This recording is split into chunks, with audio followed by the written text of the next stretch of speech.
वेदांत परिभाषा।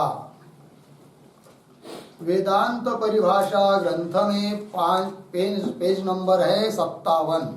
ठीक है, 57 पेज पर शुरू से ही है। न च अंतकरण तद्धर्मादीनां वृत्ति विषयत्वाभ्युपगमे केवल साक्षी विषयत्व अभ्युपगम विरोध इति वाच्यम न च वाच्यम। ठीक है, आरंभ का जो न है उसका अन्वय वाच्यम के साथ। तो क्या कह रहा है पूर्व पक्षी? तो उसके पहले बात ये चल रही थी कि लक्षण चल रहा है प्रत्यक्षत्व का, और वो प्रत्यक्ष दो प्रकार का बताया था, ज्ञानगत प्रत्यक्षत्व, विषयगत प्रत्यक्षत्व। तो विषयगत प्रत्यक्षत्व का लक्षण किया कल। तो क्या लक्षण किया था, एक बार बोलेंगे? प्रत्यक्ष योग्यत्वे सति वर्तमानत्वे सति स्वव्यवहार जनन योग्य वृत्ति उपहित प्रमातृ चैतन्य सत्ता रिक्त सत्ता शून्यत्वम विषयगत प्रत्यक्षत्वम। ठीक, कि वह स्वव्यवहार जनन योग्य वृत्ति न देकर तत्तद विषयाकार ऐसा देंगे तो लक्षण होगा। बोलेंगे प्रत्यक्ष योग्यत्वे सति वर्तमानत्वे सति तत्तद विषयाकार वृत्ति उपहित प्रमातृ चैतन्य सत्ता रिक्त सत्ता शून्यत्वम विषयगत प्रत्यक्षत्वम। लग गया? इस लक्षण में प्रत्यक्ष योग्यत्व ये पद दिया था। क्यों? धर्माधर्म के ऊपर अतिव्याप्ति न हो, इसलिए अतीत भूतकाल की प्रत्यक्षत्व की आपत्ति न आवे, इसलिए विशेषण दिया था वर्तमानत्वे सति। ठीक है, और रूप का प्रत्यक्ष होते समय परिमाण का प्रत्यक्ष होना चाहिए, नहीं होता है। मतलब अतिव्याप्ति वो लक्षण तो जा रहा है किंतु होता तो नहीं है प्रत्यक्ष, तो उस अतिव्याप्ति का लक्षण जा रहा है, मतलब अतिव्याप्ति हो रही है। तो अतिव्याप्ति न हो उसलिए लक्षण में प्रमातृ चैतन्य का विशेषण दिया था, तत्तद विषयाकार वृत्ति उपहित ये विशेषण दिया था। तत्तद विषयाकार वृत्ति उपहित प्रमातृ चैतन्य चाहिए। लग गया? फिर ऐसा करने से पुनः पूर्व पक्ष ने बताया कि वृत्तो अव्याप्ति, तब उस अव्याप्ति का भी वारण कर दिया, क्योंकि तत्तद विषयाकार वृत्ति इसका अर्थ कर दिया था स्वव्यवहार जनन योग्य वृत्ति। तो अव्याप्ति का वारण हुआ। यहाँ तक बात ठीक हो गई है। और कहा अंतिम में कि अंतकरण और अंतकरण के धर्म जो भी सुख दुखादिक है उनको विषय करने वाली वृत्ति मानी गई है। बराबर? अब प्रश्न उपस्थित होता है, पूर्व पक्षी कह रहा है कि अरे भाई, अंतकरण के धर्म जो सुख दुखादिक है उनको ग्रहण करने के लिए भी यदि आपने वृत्ति मानी तो गड़बड़ काम हो गया।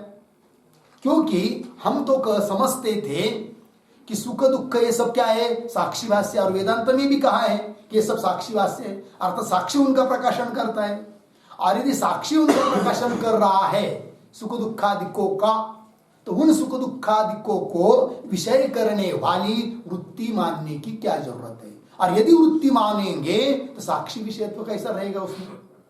ये बोल रहा है कौन? पूर्व पक्ष। पंक्ति देखिए, न च न का अन्वय वाच्यम के साथ, च अंतकरण तद धर्मादीना। मिला पंक्ति? अंतकरण और अंतरंगकरण के धर्म सुख दुखादि, अंतकरण तद धर्मादीना वृत्ति विषयत्व अभ्युपगमी। पूर्व पक्षी बोल रहा है वृत्ति का विषय वो है सुख दुखादिक अंतकरण के धर्म, ऐसा यदि स्वीकार करते हैं तो अभ्युपगमे सति स्वीकारे सति केवल साक्षी विषयत्व अभ्युपगमी विरोध, क्योंकि वो केवल साक्षी विषय है, साक्षी के विषय है, साक्षी भाष्य है, ऐसा जो माना जाता है उसके साथ विरोध होगा। कौन बोल रहा है? पूर्व पक्षी। यहां जो केवल साक्षी विषयत्व पद आया कि नहीं, उस पर एक पर्याय शब्द, क्योंकि पूर्व पक्षी केवल साक्षी वेद्यत्व का क्या अर्थ समझ रहा है, इसलिए उसको दिक्कत लग रही है। तो लिखते हैं तो केवल साक्षी विषयत्व मतलब वृत्ति निरपेक्ष साक्षी वेद्यत्वस्य, वृत्ति निरपेक्ष साक्षी वेद्यत्वस्य।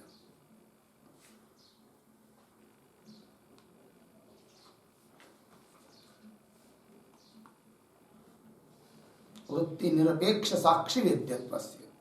ठीक है जी, चलिए तात्पर्य समझ लीजिए। पूर्व पक्षी केवल साक्षी वेद्य, केवल साक्षी भाष्य, इसका अर्थ समझ रहा है पूर्व पक्षी। क्या? वृत्ति निरपेक्ष साक्षी वेद्यत्व, मतलब वृत्ति की अपेक्षा न करके साक्षी के द्वारा प्रकाशन होना, उसको कहते हैं साक्षी भाष्य। ये समझ रहा है कौन? पूर्व पक्षी। और ऐसा अर्थ पूर्व पक्षी ने किया, इसलिए उसको दिक्कत लग रही है। क्या? अंतःकरण और अंतःकरण के धर्म जो सुख दुख आदि के, उनको ग्रहण करने के लिए वृत्ति मानी। और जब वृत्ति मानी तो साक्षी भाष्य कैसे रहेंगे? क्योंकि साक्षी भाष्य हम उसको कहते हैं कि जो वृत्ति निरपेक्ष, वृत्ति की अपेक्षा न करके साक्षी प्रकाशन करता है। और यह तुमने वृत्ति मानी तो साक्षी वेद्यत्व कैसा रहेगा? ये शंका हुई किसको? पूर्व पक्षी को। शंका समझ में आई ना पूर्व पक्षी को? उसको शंका क्यों हुई? कि उसने केवल साक्षी वेद्यत्व का अर्थ क्या किया? वृत्ति निरपेक्ष साक्षी वेद्यत्व, इसलिए उसकी शंका बराबर है। ठीक। च अंतःकरण तद्धर्मादीनां वृत्ति विषयत्व अभ्युपगमे केवल साक्षी विषयत्व अभ्युपगम विरोध इति वाच्यम न च वाच्यम। सिद्धांति उत्तर दे रहे, ऐसी शंका नहीं हो सकती, ऐसा मत बोलो। क्यों भाई? बता रहे आगे सिद्धांति, न ही वृत्तिम विना साक्षी विषयत्वम केवल साक्षी वेद्यत्वम। सिद्धांति करे, अरे भाई पूर्व पक्षी, क्या वृत्तिम विना, वृत्ति के बिना साक्षी विषयत्व, उसको साक्षी वेद्य कहते, ऐसी बात नहीं है। अर्थात वृत्ति की अपेक्षा न करके साक्षी किसी को प्रकाशन करता है, साक्षी का विषय कोई बनता है, उसको साक्षी वेद्य कहते, उसको साक्षी भाष्य कहते, ऐसी बात नहीं है। फिर बोलेंगे यदि वृत्ति मान भी रहे हो फिर साक्षी भाष्य क्यों कहते उसको?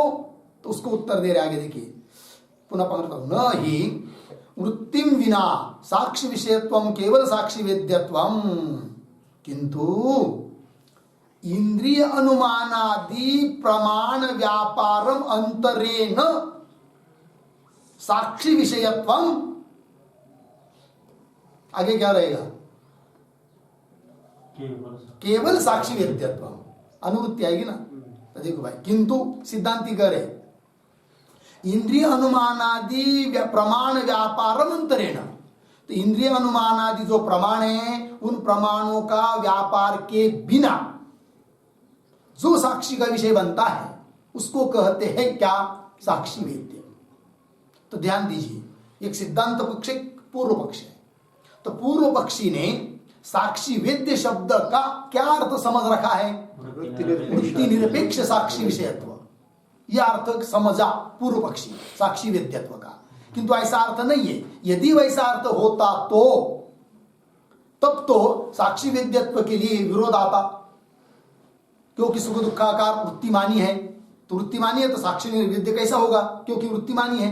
किंतु ये कब होगा? होती शंका, यदि साक्षी वेद्यत्व का अर्थ वृत्ति निरपेक्ष साक्षी विषयत्व होता तो। किंतु साक्षी वेद्यत्व शब्द का अर्थ वृत्ति निरपेक्ष साक्षी विषयत्व ऐसा नहीं है, अपितु इंद्रिय अनुमानादि प्रमाण व्यापारम अंतरेण साक्षी विषयत्वम साक्षी वेद्यत्वम, यह अर्थ है। तो साक्षी वेद्यत्व का क्या अर्थ है सिद्धांत मतानुसार? इंद्रिय अनुमानादि प्रमाण व्यापारम अंतरेण साक्षी विषयत्वम। इंद्रिय प्रमाण, इंद्रिय अनुमानादि प्रमाण का व्यापार के बिना जो साक्षी का विषय बनता है, वृत्ति रहे चाहे न रहे उससे मतलब नहीं है कि नहीं? इंद्रिय का व्यापार नहीं बनना चाहिए। इंद्रिय अनुमानादिकों का व्यापार के बिना जो साक्षी का विषय होता है उसको कहते हैं क्या? साक्षी विषय, है कि नहीं? तब विरोध नहीं है। अब कैसे? सुख दुख को विषय करने वाली वृत्ति तो मानी कि नहीं? वेदांत मत में मानी है, किंतु उस वृत्ति को उत्पन्न होने के लिए इंद्रिय चाहे अनुमान आदि माना है क्या? नहीं। तो इंद्रिय अनुमान आदि प्रमाण व्यापार के बिना ही सुख दुख को विषय करने वाली वृत्ति उत्पन्न हो रही है, और उस वृत्ति से वृत्ति के द्वारा साक्षी प्रकाशन कर रहा है। तो होने दो, कोई दिक्कत नहीं, है कि नहीं? किंतु वो वृत्ति इंद्रिय अनुमान आदि प्रमाण से उत्पन्न नहीं हो रही है ना, तब उस वृत्ति से साक्षी जो प्रकाशन कर रहा है उसको हम कहते हैं क्या? साक्षी वेद्य। कुल मिलाकर तात्पर्य क्या, साक्षी ही सबका प्रकाशन करता है, वृत्ति के माध्यम से ही करता है, किंतु जिस वृत्ति के माध्यम से साक्षी प्रकाशन करता है वह वृत्ति यदि इंद्रिय अनुमान आदि प्रमाण के बिना उत्पन्न हुई है, इंद्रिय अनुमान आदि का व्यापार नहीं हुआ है, तो ऐसे उन पदार्थों को भले वृत्ति के द्वारा ही कर रहा है साक्षी प्रकाशन, किंतु उसको कहते हैं क्या, साक्षी वेद्य, साक्षी भाष्य, साक्षी वेद्य। और साक्षी जिन पदार्थों का प्रकाशन कर रहा है वृत्ति के द्वारा, वह वृत्ति यदि इंद्रिय अनुमान आदि प्रमाण से उत्पन्न होती है, तब ऐसे पदार्थों को साक्षी वेद्य नहीं कहते हैं। साक्षी प्रकाशन कर रहा है, वृत्ति से ही कर रहा है, किंतु उसको साक्षी वेद्य नहीं कहते। लगा पंक्ति? चलिए, अब सुख दुखाकार वृत्ति मानने पर भी साक्षी वेद्यत्व में विरोध होगा कि नहीं होगा? नहीं होगा।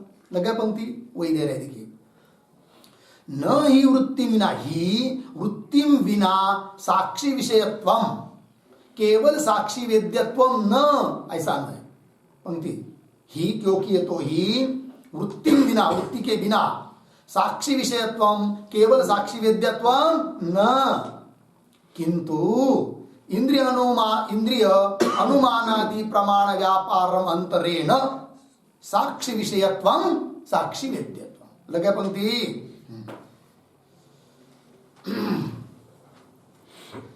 ये जो आया ना वृत्तिम विना, ये पद आया है कि नहीं, उस पर एक वाक्य लिखते हैं, यदि वृत्ति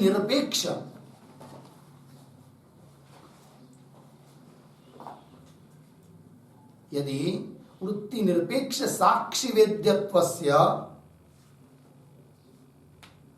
वृत्ति निरपेक्ष साक्षी वेद्यत्वस्य केवल साक्षी वेद्यत्वम स्यात्, केवल साक्षी वेद्यत्वम स्यात्, अर्धविराम, तर्हि सुखादीनाम अहंकारादीनां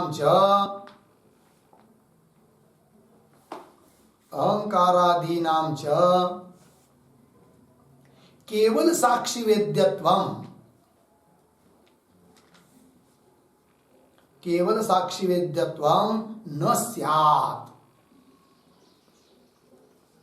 केवल साक्षी वेद्यत्वम न स्यात्, अर्धविराम, तेषां वृत्ति द्वारा एव साक्षी ग्राह्यत्वात्, वृत्ति द्वारा एव साक्षी ग्राह्यत्वात्। ठीक है, चलो भाई अर्थ समझ लीजिए। यदि वृत्ति निरपेक्ष, वृत्ति की अपेक्षा न करके साक्षी वेद्यत्व को केवल साक्षी वेद्यत्व कहते, तर्हि तब तो सुखादीनाम अहंकारादीनाम च केवल साक्षी वेद्यत्व न स्यात्, केवल साक्षी वेद्यत्व नहीं होता, क्योंकि वहां पर वृत्ति की अपेक्षा है। क्यों? तेषां वृत्ति द्वारा एव साक्षी ग्राह्यत्वात्। लग गया अर्थ? चलिए, तो मूल की पंक्ति, नई वृत्ति विना साक्षी विषयत्वम केवल साक्षी वेद्यत्वम, किंतु इंद्रिय अनुमानादि प्रमाण व्यापारम अंतरेण साक्षी विषयत्वम। ठीक है ना? तो ये जो अंतिम आया ना, साक्षी विषयत्वम, उस पर भी एक वाक्य, प्रमाण वृत्ति निरपेक्ष, प्रमाण वृत्ति निरपेक्ष, प्रमाण वृत्ति निरपेक्ष साक्षी ग्राह्यस्य एव, साक्षी ग्राह्यस्य एव केवल साक्षी वेद्यत्वम, केवल साक्षी वेद्यत्वम, पूर्ण विराम, तेन सुखादीनां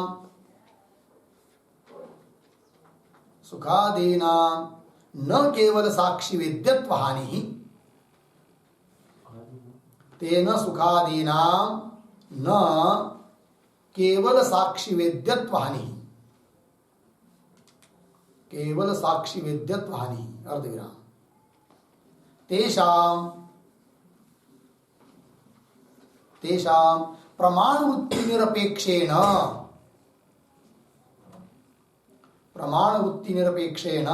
साक्षिणा ग्रहणात्।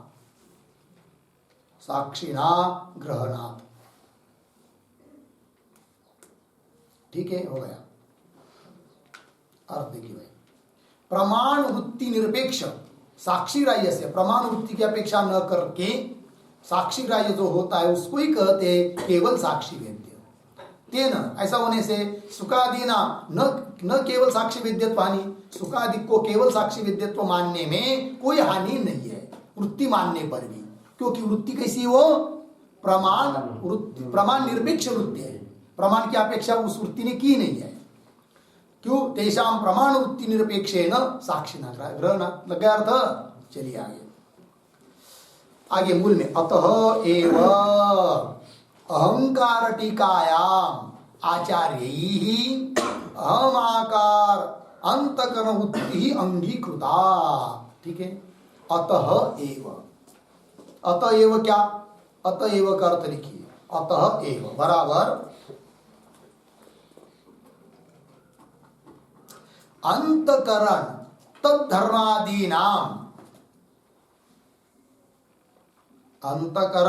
तद्धर्मादीनां वृत्ति विषयत्व अभ्युपगमात् एव। वृत्ति विषयत्व अभ्युपगमात् एव इत्यर्थ। ठीक, देखिए भाई, अंतकरण और अंतकरण के धर्म जो सुख दुख आदि के वैसा वृत्ति विषयत्व मतलब वृत्ति के विषय है ऐसा स्वीकार होने से ही आचार्य ने बताया है। अहंकार टीका ने क्या बताया? कौन आचार्य ने बताया? कौन है वो अहंकार टीका? सब बात को बता रहे हैं। अतएव अहंकार टीकायाम आचार्य ही क्या लिखा है आचार्य ने? अहमाकार अंतकरण वृत्ति अंगीकृता, ये लिखा है। अहमाकार मतलब अंतकरण का धर्म ही है। अहमाकार सुख दुख आदि इन सब के आकार सबको विषय करने वाली अंतकरण की वृत्ति उन्होंने मानी है। लगा? अहमाकार अंतकरण वृत्ति अंगीकृता, लगे पंक्ति। अब यहां बीच में आया है अहंकार टीकायाम आचार्य, उस पर एक वाक्य लिखेंगे। पंचपादिका ग्रंथांतर्गत पंचपादिका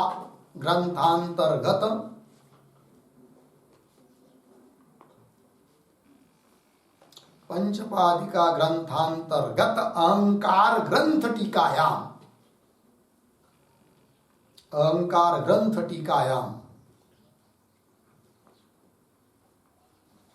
पूर्ण विराम। आगे आचार्य बराबर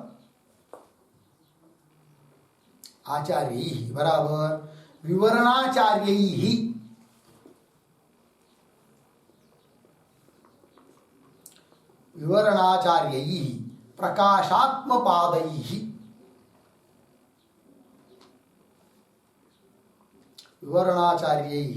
प्रकाशात्मपादैः ठीक, पूर्ण विराम। देखो भाई, तो अहंकार टीका मतलब पंचपादिका नाम का ग्रंथ है पद्मपादाचार्य का। ठीक है जी, उस पंचपादिका ग्रंथ के अंतर्गत एक प्रकरण अहंकार ग्रंथ, उस अहंकार ग्रंथ पर जो टीका है विवरण, मतलब विवरण तो पूर्ण पंचपादिका के ऊपर है, किंतु उसमें जो अहंकार भाग अहंकार प्रकरण उस पर जो टीका है उसमें लिखा है आचार्य ने। कौन आचार्य? विवरणाचार्य। ठीक है जी, वही लिखा। तो अहंकार टीका आचार्य मतलब विवरणाचार्य, विवरणाचार्य कौन है वो? प्रकाशात्म पादई, प्रकाशात्म श्रीचरण, उन्होंने लिखा विवरण, उन्होंने बताया है, यह अर्थ हुआ। ठीक है, तो चलिए मूल में अतएव अहंकार टीकायाम आचार्य ही अहमाकार अंतकरण वृत्ति अंगीकृता। लगा पंक्ति? आगे चलिए। अतः एवच प्रातिभाषिक रजत स्थले रजताकारा अविद्यावृत्ति सांप्रदायिकैः अंगीकृता। लगा? हाँ, अतः एव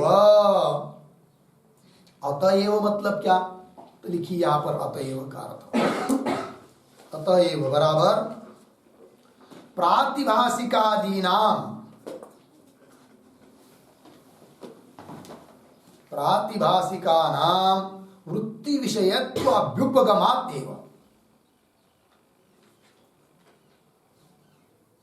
प्रातिभाषिकादीनाम वृत्ति विषयत्व अभ्युपगमात् एव।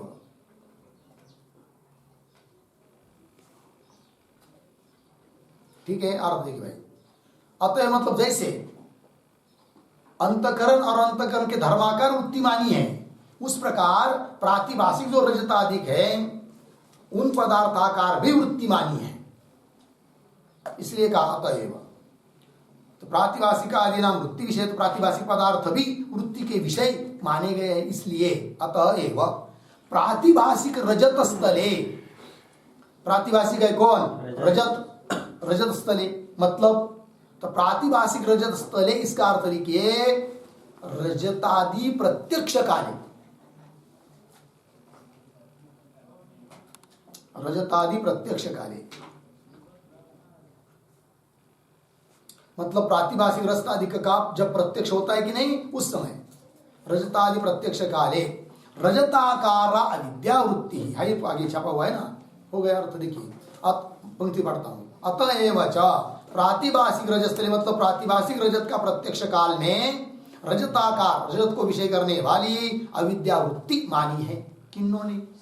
सांप्रदायिक ही अंगीकृता। सांप्रदायिक ही मतलब कौन? लिखिए विवरणानुसारी भी, विवरण ग्रंथ का अनुसरण करने वाले जितने भी वेदांत के आचार्य उन सब लोगों ने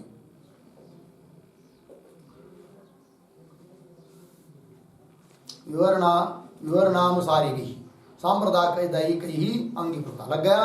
आगे तथा च अंतकरण तद्धर्मादेशो केवल साक्षी वेद्येशो वृत्त्युपहितत्व घटित लक्षणस्य सत्वात् न अव्याप्त। लग गया? तथा च पंक्ति आइए, तथा च, तथा च मतलब क्या?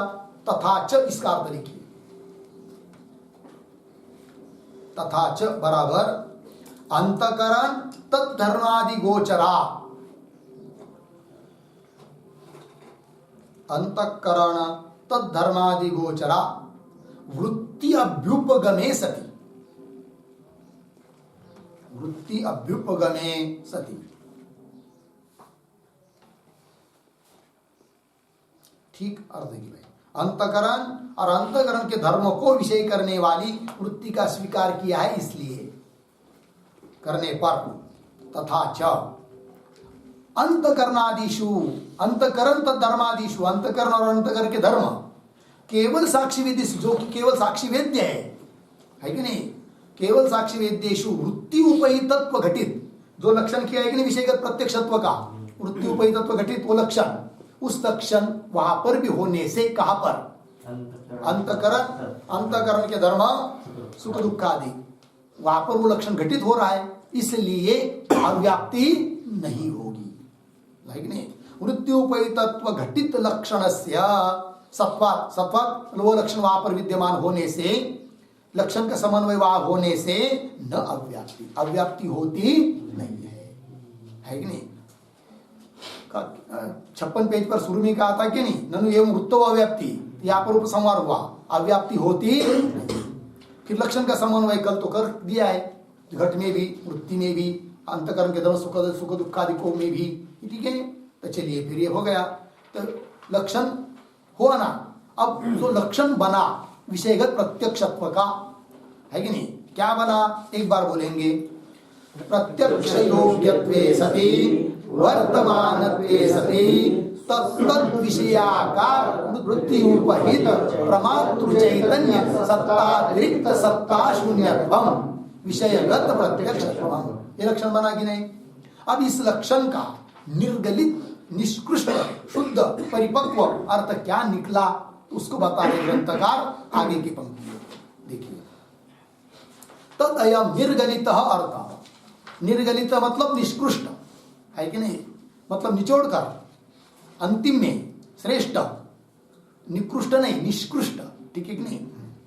तदयम निर्गलित अर्थ, क्या अर्थ जी? तो दे रहे आगे, स्वाकार वृत्ति उपहित प्रमातृ चैतन्य सत्ता अतिरिक्त सत्ता कत्व शून्यत्वे सति योग्यत्वम विषयस्य प्रत्यक्षत्वम, ये लक्षण बन गए, जिसको हमने अभी बोला कि नहीं, वही लक्षण है। थोड़ा सा इधर उधर कर दिया, आगे पीछे कर दिया, इतना ही है। तो स्वाकार, स्व विषय, स्व शब्द से क्या लेंगे? विषय। तो स्वाकार वृत्ति उपहित प्रमातृ चैतन्य सत्ता अतिरिक्त सत्ता से शून्य हो, और योग्य मतलब प्रत्यक्ष योग्य हो, है कि नहीं? ऐसा जो विषय है उस विषय को कहते हैं प्रत्यक्ष। जैसे घटाएंगे लक्षण, पहले लक्षण बोलेंगे एक बार, यहां पर छपा हुआ, स्वाकार वृत्ति उपहित प्रमातृ चैतन्य सत्ता अतिरिक्त सत्ता शून्यत्वे सति योग्यत्वम विषयगत प्रत्यक्षत्वम, क्यों वहां? विषयस्य प्रत्यक्षत्वम। ठीक, जैसे लिया घट, क्या लिया? घट, स्व घट, स्वाकार वृत्ति घटाकार वृत्ति, है कि नहीं? अंतकरण की वृत्ति घट तक गई, घट क्या आकाराकार हुई, तो स्वाकार वृत्ति घटाकार वृत्ति, उस वृत्ति में उपहित, वृत्ति में आया हुआ प्रमातृ चैतन्य है कि नहीं? है कि नहीं? तो उस प्रमातृ चैतन्य की सत्ता से अतिरिक्त सत्ता अब घट के है क्या? नहीं। तो चैतन्य सत्ता अतिरिक्त सत्ता कत्व सत्ता शून्यत्व गया किसमें? घट में। और प्रत्यक्ष योग्य भी है कौन? घट, अर्थात घट का प्रत्यक्ष हुआ, फिर विषयगत प्रत्यक्ष हुआ कि नहीं? चलिए, तो स्वाकार वृत्ति उपहित प्रमातृ चैतन्य सत्ता अतिरिक्त सत्ता कत्व शून्यत्वे सति योग्यत्वम विषयस्य प्रत्यक्षत्वम। लगा पंक्ति? आगे चलिए। अब कोई प्रश्न करेगा सिद्धांतियों, क्या? ये सिद्धांती, तुम तो इंद्रियार्थ का सन्निकर्ष का नाम भी नहीं लिया, जबकि हम प्रत्यक्ष का लक्षण करते समय इंद्रियार्थ सन्निकर्ष जन्यम ज्ञानम प्रत्यक्षम ऐसा कहते हैं। इंद्रिय और अर्थ मतलब विषय, उनके सन्निकर्ष से जो ज्ञान उत्पन्न होता है उसको प्रत्यक्ष कहते हैं। और आपने तो प्रत्यक्ष का लक्षण बनाया, ज्ञानगत प्रत्यक्ष का, विषयगत प्रत्यक्ष का, सब जगह दोनों भाग हुआ। इंद्रिय और अर्थ के सन्निकर्ष का तो कहीं उल्लेख ही नहीं हुआ, तो फिर वो व्यर्थ हो जाएंगे। ऐसी शंका करेगा कौन? कोई पूर्व पक्षी। तो उसका उत्तर दे रहे सिद्धांती कि वो सन्निकर्ष हमारे मत में भी व्यर्थ नहीं है। लगा? तो वही पंक्ति आ रही, तत्र संयोग संयुक्त तादात्म्यादीनाम सन्निकर्षाणाम चैतन्याभिव्यंजक वृत्ति जनने विनियोग, उसमें उसका उपयोग है, वृत्ति उत्पन्न होने में उसका उपयोग है, अतः सन्निकर्ष व्यर्थ नहीं है। लगा पंक्ति? तो ये जो पंक्ति आई कि नहीं तत्र, तो उसके अवतर निकाय के रूप में एक वाक्य लिखते हैं, ननु एवं अपि, ननु एवं अपि इंद्रिय सन्निकर्षाणाम,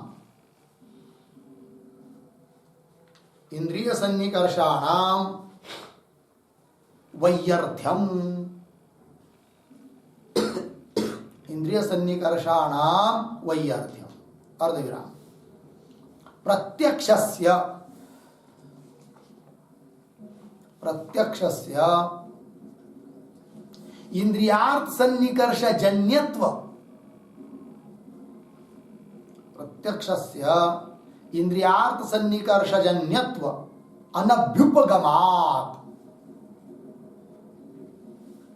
अनभ्युपगमात् इति अतः आह, इति अतः आह तत्र इति,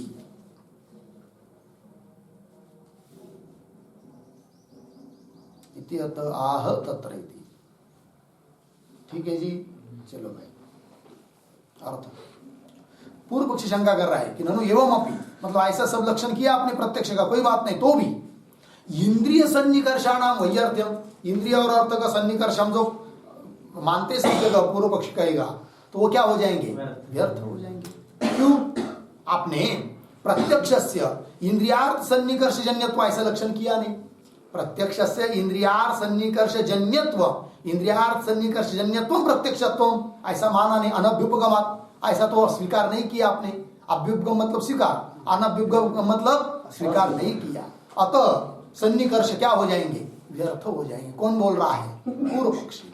तब सिद्धांती करे कि हमारे मत में भी सन्निकर्ष व्यर्थ नहीं है। फिर हमारे मत में सन्निकर्ष का क्या उपयोग है वो बता रहे कौन, सिद्धांती। तो पंक्ति आ रही तत्र, तो तत्र शब्द का अर्थ लिखिए, तत्र बराबर ज्ञानस्य प्रत्यक्षत्वे, ज्ञानस्य प्रत्यक्षत्वे विषयस्य प्रत्यक्षत्वे च, विषयस्य प्रत्यक्षत्वे च, विषयस्य प्रत्यक्षत्वे च। ठीक है जी, चलो भाई, मतलब ज्ञान का प्रत्यक्ष में और विषय के भी प्रत्यक्ष में सन्निकर्ष का उपयोग है, कहा बता रहे। और वो सन्निकर्ष कौन, तो सन्निकर्षों का भी नाम लिया, संयोग एक बराबर संयुक्त तादात्म्य दो। जैसे उन्होंने 6 सन्निकर्ष माना है कि नहीं लौकिक, संयोग, संयोग, उसके बाद संयुक्त समवाय, संयुक्त संवेद समवाय, समवाय संवेद समवाय, विशेषण विशेष्य। ठीक है, उनमें से कुछ सन्निकर्ष हम मानते ही नहीं, वेदांति समवाय अधिक, ठीक है ना, कुछ मानते हैं। तो कैसे, संयोग को मानते हैं और समवाय को नहीं मानते, समवाय की जगह तादात्म्य।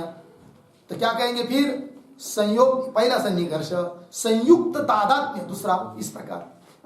और आदि शब्द से क्या कौन सा लेंगे भाई, तो आदि नाम आया कि नहीं, आदि नाम, तो आदि नाम पर एक वाक्य लिखिए, आदि नाम आदिपदेन, आदिपदेन संयुक्ता भिन्न तादात्म्य परिग्रह, संयुक्ता भिन्न तादात्म्य परिग्रह,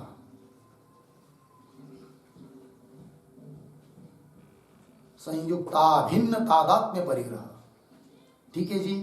अब देखिए, घट का प्रत्यक्ष होने में मत थोड़ा लिखा, सन्निकर्ष कौन कौन हुए, संयोग हुआ, संयुक्त तादात्म्य हुआ, और आदिपद से क्या लिया, संयुक्ता भिन्न तादात्म्य हुआ कि नहीं, तो ये सन्निकर्ष हुए। अब इन सन्निकर्षों का उपयोग कहाँ है वो बता रहे वेदांती। तत्र संयोग संयुक्त तादात्म्यादि नाम सन्निकर्षाणाम, ये सब सन्निकर्ष है कि नहीं, सन्निकर्षाणाम चैतन्य अभिव्यंजक वृत्ति जनने, चैतन्य को अभिव्यक्त करने वाली जो वृत्ति, उस वृत्ति की उत्पत्ति में विनियोग है। विनियोग शब्द का अर्थ उपयोग, विनियोग है मतलब उपयोग है। किनका उपयोग है, सन्निकर्षों का उपयोग है। सन्निकर्षों का उपयोग किसमें है, वृत्ति को उत्पन्न करने में। कैसी वृत्ति, चैतन्य को अभिव्यक्त करने वाली वृत्ति। जैसे ध्यान दीजिए, है कि नहीं, घट है, घटोपय चैतन्य है कि नहीं, जब तक घट तक वृत्ति नहीं जाती है तब तक अयम घट ऐसा ध्यान होता है क्या, नहीं। अर्थात घटोपय चैतन्य की अभिव्यक्ति नहीं हुई और अयम घट ये ज्ञान हुआ, इसका मतलब घटोपय चैतन्य की अभिव्यक्ति हुई। अब उस चैतन्य की अभिव्यक्ति के लिए कारण कौन, कौन कारण, चैतन्य को अभिव्यक्त करने के लिए कारण कौन, वृत्ति। वृत्ति घट तक गई तब चैतन्य की अभिव्यक्ति हुई ना, अयम घट। जब तक घट तक वृत्ति नहीं गई तब तक अयम घट ज्ञान होता है क्या, नहीं होता है। तो घटोपय चैतन्य की अभिव्यक्ति होना मतलब अयम घट ये ज्ञान होना। और इस प्रकार की चैतन्य की अभिव्यक्ति होने के लिए कारण कौन है, वृत्ति। अब उस वृत्ति को उत्पन्न करने के लिए आवश्यक है सन्निकर्ष। लग गया कि नहीं, इस प्रकार की वृत्ति को उत्पन्न करने के लिए आवश्यक है कौन, सन्निकर्ष। ठीक है ना, तो ध्यान दीजिए, घटोपहित चैतन्य को अभिव्यक्त करने के लिए जो वृत्ति, उस वृत्ति को उत्पन्न करने के लिए कौन सन्निकर्ष, संयोग। कौन सन्निकर्ष, चक्षु का और घट का संयोग हुआ तब वृत्ति उत्पन्न हुई। कौन सी वृत्ति उत्पन्न हुई, कौन सी वृत्ति उत्पन्न हुई, घटोपहित चैतन्य को अभिव्यक्त करने वाली वृत्ति उत्पन्न हुई। लग गया कि नहीं। अब देखिए, अब घट को नहीं लेना है, घट का जो रूप है कि नहीं, तो रूपोपहित चैतन्य को अभिव्यक्त करने के लिए भी चाहिए कौन, वृत्ति। किंतु उस वृत्ति को उत्पन्न करने के लिए कौन सन्निकर्ष होगा, संयुक्त तादात्म्य। क्या जी? संयुक्त तादात्म्य। चक्षु संयुक्त घट, और उसमें तादात्म्य किसका? रूप का। बराबर। अब रूप का भी हमको प्रत्यक्ष नहीं हो रहा है, रूपत्व का। तो रूपत्व के प्रत्यक्ष के लिए कारण सन्निकर्ष नहीं है।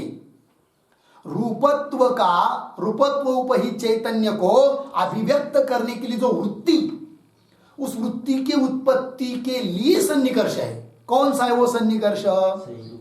संयुक्ता भिन्न तादात्म्य। चक्षु संयुक्त हुआ कौन? घट। उससे अभिन्न रूप। उससे अभिन्न कौन? रूप। और रूप में तादात्म्य किसका? रूपत्व का। नहीं समझ में आया? चक्षु संयुक्त कौन हुआ? घट। उस घट के साथ तादात्म्य किसका? रूप का। रूप का। और उस रूप के साथ अभिन्न हुआ कि नहीं? संयुक्त अभिन्न।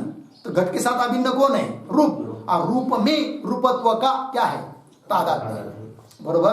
तो ध्यान दीजिए, क्या घट उपहित चैतन्य को अभिव्यक्त करने वाली जो वृत्ति, उस वृत्ति की उत्पत्ति में कौन सन्निकर्ष? संयोग सन्निकर्ष। घट रूपोपहित, रूप लेना है भी, रूपोपहित चैतन्य को अभिव्यक्त करने के लिए जो वृत्ति, उस वृत्ति की उत्पत्ति में कौन सन्निकर्ष? संयुक्त तादात्म्य है कि नहीं? और आगे का जब तादात्म्य रहेगा तो पहले तादात्म्य को बोलेंगे अभिन्न। ठीक है। अब रूपत्व उपहित चैतन्य को अभिव्यक्त करने वाली जो वृत्ति, उस वृत्ति की उत्पत्ति में कौन सन्निकर्ष? संयुक्ताभिन्न तादात्म्य। लगा?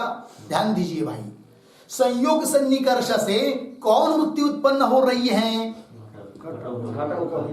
घटोपहित चैतन्य को अभिव्यक्त करने वाली वृत्ति उत्पन्न हो रही है।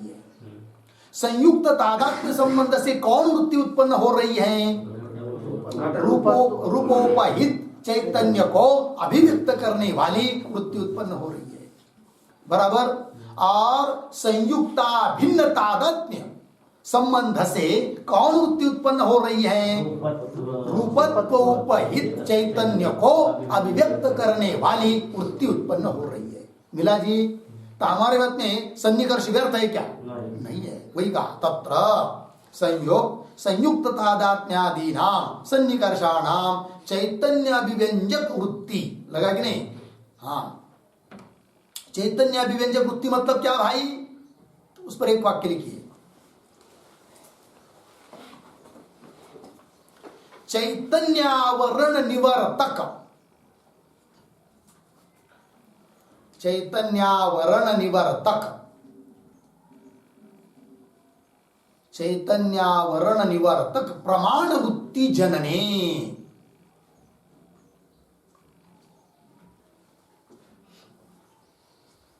प्रमाण वृत्ति जनने इत्यर्थ। ठीक।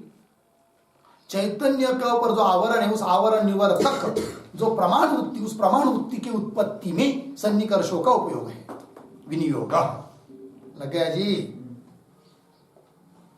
तो विनियोग हुआ कि नहीं? तो उस पर भी एक वाक्य लिखते हैं, अंतिम लिखेंगे। इंद्रियार्थ सन्निकर्षस्य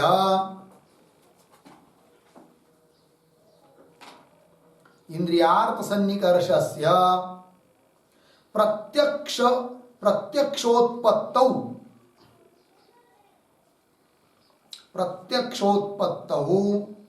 उपयोग अभावे अपि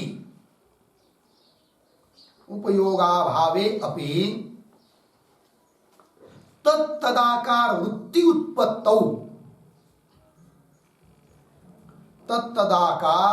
वृत्ति उत्पत्तौ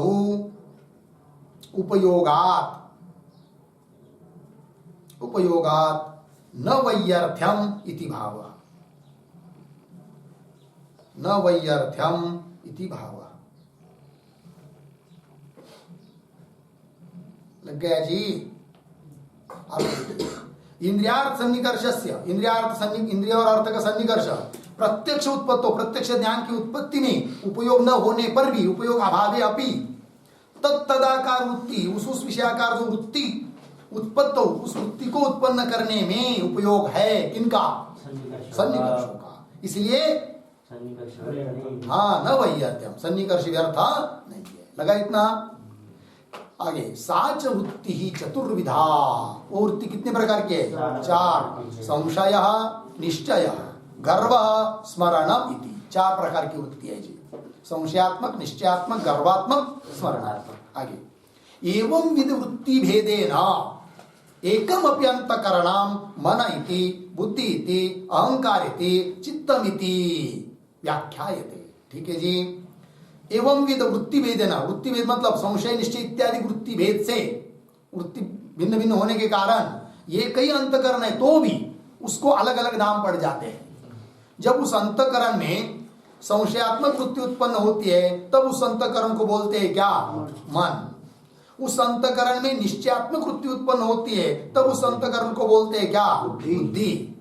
जब उस अंतकरण में स्मरणात्मक वृत्ति उत्पन्न होती है तब उस अंतकरण को बोलते हैं क्या? सॉरी, हाँ चित्त बराबर है, चित्त। और जब उस अंतकरण में गर्वात्मक वृत्ति उत्पन्न होती है तब उस अंतकरण को बोलते हैं क्या? अहंकार। लग गया ना? सावध है मतलब। चलिए एवं विध वृत्ति भेदेन एकम अप्यंतकरणम मन इति बुद्धि इति अहंकार इति चित्तम इति व्याख्यायते तद उत्तम। और ऐसा किसी आचार्य ने कहा भी है तो श्लोक दे रहे हैं, इस श्लोक को पढ़ते हैं। मनोबुद्धि अहंकार चित्तम, कैसा? हाँ, मनोबुद्धि अहंकार चित्तम करणमांतरम संशयो निश्चयो गर्व स्मरणम विषया इमे। देखो वैसा रहे। मनोबुद्धि अहंकार चित्तम करणम अंतरम। करणम अंतरम मतलब अंतरम करणम, अंतकरण। चार प्रकार का हुआ, मन, बुद्धि, अहंकार, चित्त। और उसके चार विषय है फिर। कौन कौन? संशय, निश्चय, गर्व और स्मरण, है कि नहीं? तो मन का विषय संशय, बुद्धि का विषय निश्चय, और अहंकार का विषय गर्व, और चित्त का विषय है स्मरण। विषयाः इमे। तो इमे विषया, विषया मतलब कार्याणि, ये उस अंतकरण के कार्य है, ये विषय है। संशय आदि लग गया। हाँ, तो ये जो आया कि नहीं बीच वाली पंक्ति में, मन इति बुद्धि इति अहंकार इति चित्तम इति च व्याख्यायते, उस पर एक वाक्य लिखेंगे, ये पूरा हुआ। लिखते नंबर 1, संशयाकार वृत्तिमत अंतकरणम। संशयाकार वृत्तिमत अंतकरणम मनः इति। मनः इति पूर्ण विराम। निश्चयाकार वृत्तिमत, निश्चयाकार वृत्तिमत अंतकरणम बुद्धि इति।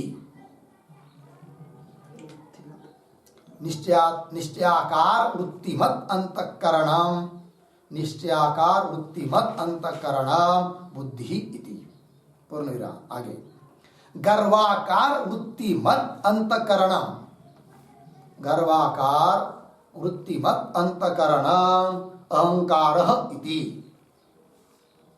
और अंतिम स्मरणाकार वृत्तिमत अंतकरणम, स्मरणाकार वृत्तिमत अंतकरणम चित्तम इति। हो गया जी। ये चार अंतकरण, अंतकरण के चार विभाग हुए। संशयाकार जो वृत्ति है, उस वृत्ति वाला जो अंतकरण उसको कहेंगे क्या? मन। निश्चयाकार जो निश्चयाकार वृत्ति वाला जो अंतकरण उसको कहेंगे क्या? बुद्धि। गर्वाकार वृत्ति वाला जो अंतकरण है उसको कहेंगे क्या? अहंकार। और स्मरणाकार वृत्ति वाला जो अंतकरण है उसको कहेंगे क्या? चित्तम इति। हो गया जी। बस अब आगे का विचार हम लोग कल करेंगे। ओम पूर्णमदः पूर्णमिदं पूर्णात् पूर्णमुदच्यते पूर्णस्य पूर्णमादाय पूर्णमेवावशिष्यते। ओम शांति शांति शांति।